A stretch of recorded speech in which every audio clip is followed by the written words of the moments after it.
Hello everyone, আসসালামু আলাইকুম। কেমন আছেন আপনারা? আলহামদুলিল্লাহ, আমিও ভালো আছি। আজকে আমি রান্না করব ব্রয়লার মুরগি আর তেলাপিয়া মাছ। তো আলুগুলো একটু ভেজে নিলে ভাল লাগে, খেতে মজা লাগে। এর জন্য আলুগুলো আমি হালকা হলুদ দিয়ে তেল দিয়ে ভেজে নিচ্ছি। আমার ভাজা হয়ে গেছে। এখন আমি এখানে তেজপাতা, এলাচ, দারচিনি মশলাগুলো দিব। আগেই মাংসগুলো আমি ধুয়ে নিয়েছিলাম ভালো করে। এখন আমি পেঁয়াজ, কাঁচামরিচ দিয়ে ভালো করে ভেজে নিচ্ছি। তো এখন লবণ অ্যাড করছি, তারপর আপনার আদা রসুন অ্যাড করব।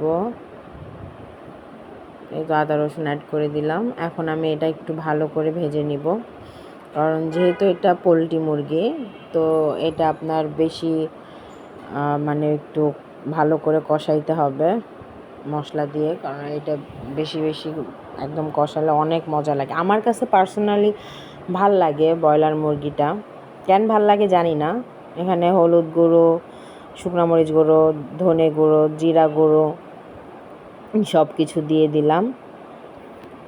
এই তো এখন আমি এটা আবার ভালো করে কষিয়ে নিব। আজকের ব্লগটা একটু বড় হবে, তো আপনারা একটু ধৈর্য ধরে দেখবেন। এখন আমি এটা ভালো করে কষিয়ে নিচ্ছি। এই তো আমার এখানে প্রায় কষানো হয়ে গেছে, তেল ভেসে উঠেছে। এখন আমি এখানে অল্প পানি দেবো। ব্রয়লার মুরগি রান্না করতে বেশি পানি লাগে না, বেশি পানির প্রয়োজন নেই, মানে এটা অল্পতেই হয়ে যায়। কিন্তু অনেকটা সময় নিয়ে রান্না করতে হয়, অল্প আছে সময় নিয়ে রান্না করতে হয়, তাহলে খেতে বেশি মজা লাগে। এখানে তেল উঠে গেছে, এখন আমি মাংসগুলো দিয়ে দিব।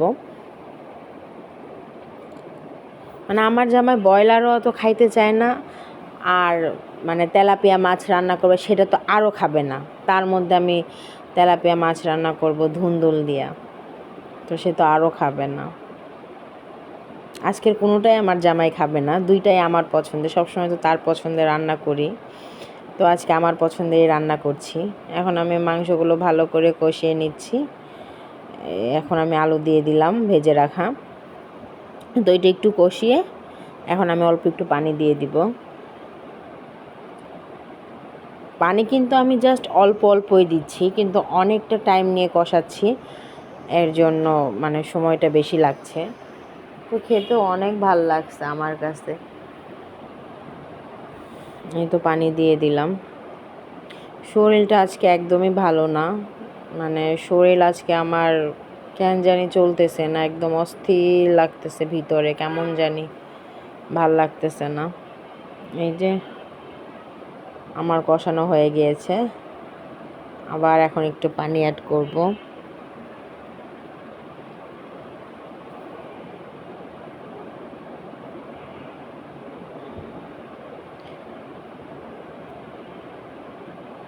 তেল উঠে গেছে। এরকম তেল উঠে যাওয়া কষা কষা মাংস খেতে কার কার ভালো লাগে অবশ্যই কমেন্টে জানাবেন। আমার কাছে তো বেশ লাগে। আমি এখান থেকে উঠিয়ে আবার 2 পিস মাংস খেয়েছি।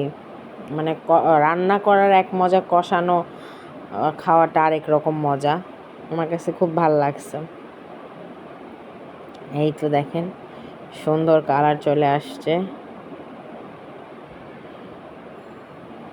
এখন আমি এখানে অল্প করে জিরা গুঁড়ো আর গরম মশলা গুঁড়ো দিয়ে দিব।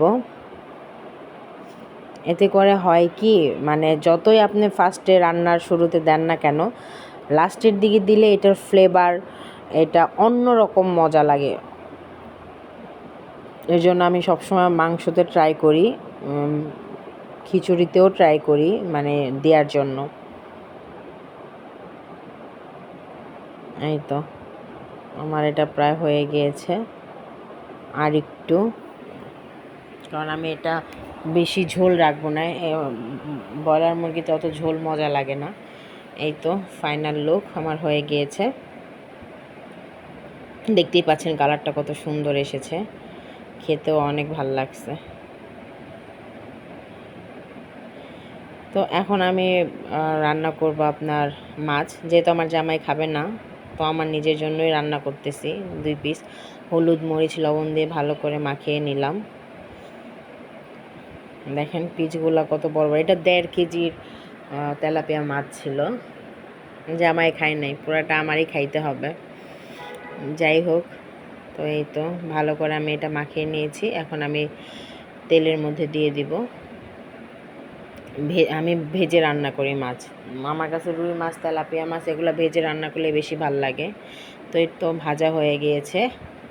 এখন আমি এখানে ওই তেলের মধ্যেই আমি পেঁয়াজ কাঁচামরিচ দিয়ে দিলাম, এর জন্য তেলটি একটু অন্যরকম লাগতেছে, মশলাযুক্ত।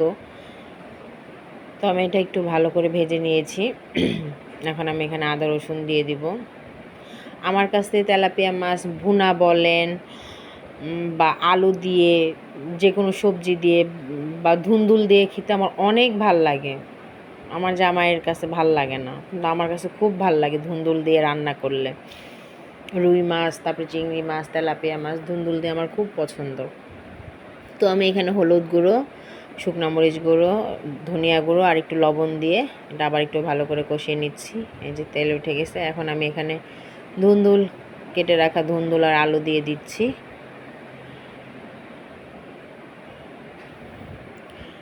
তো আমি এখন এটা একটু ভালো করে কষিয়ে নেব। ধুন্দুল হতেও সময় লাগে না, আর ধুন্দুলে পানি লাগে না, ধুন্দুল থেকে একাই পানি উঠে যায়।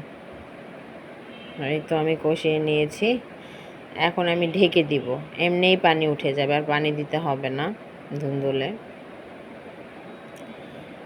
এই তো দেখতেই পাচ্ছেন কত পানি উঠে গেছে, মানে এত পানি উঠে ধুন্দুলের তরকারিতে। এখন আমি পানিটা একটু শুকায় নিছে। এখন আমি এখানে মাছ দিয়ে আর একটু নেড়ে চেড়ে নিব, আর একটু শুকায় নেব। তারপরে যে আমি পানি অ্যাড করব অল্প পরিমাণ, কারণ আমার রান্না প্রায় হয়েই গেছে। জাস্ট একটু পানি অ্যাড করে দেব। মাছ ইপাট উপাট করে দিচ্ছি, ওই পাট হয়ে গেছে, এখন আমি ইপাট করে দিচ্ছি। এই তো হয়ে গিয়েছে। তো আপনাদের কার কার কাছে আমার রান্না কীরকম লাগে অবশ্যই কমেন্টে জানাবেন। এখন আমি পানি দিয়ে দিছি, এখন আমার এটা প্রায় হয়ে গিয়েছে। এই তো এখন একটু শুকাবে, ব্যাস আমার রান্না শেষ। এই তো বলক এসে গেছে। এখন আমি উপর দিয়ে একটু ধনেপাতা অ্যাড করে দিলাম, এটা ফ্লেভারটা ভাল লাগে। তো আমার চ্যানেলটা যদি ভালো লাগে অবশ্যই লাইক, শেয়ার, কমেন্ট, সাবস্ক্রাইব করবেন, সাপোর্ট করবেন, পাশে থাকবেন। এই তো আপনাদের কাছে এটাই আমার চাওয়া। তো আমার রান্না শেষ। তো কেমন লাগলো আজকের ভিডিওটা সবাই অবশ্যই কমেন্টে জানাবেন। আর কোনো কিছু মতামত থাকলে অবশ্যই কমেন্ট করে বলবেন। তো সবাই ভালো থাকবেন। আল্লাহ হাফেজ।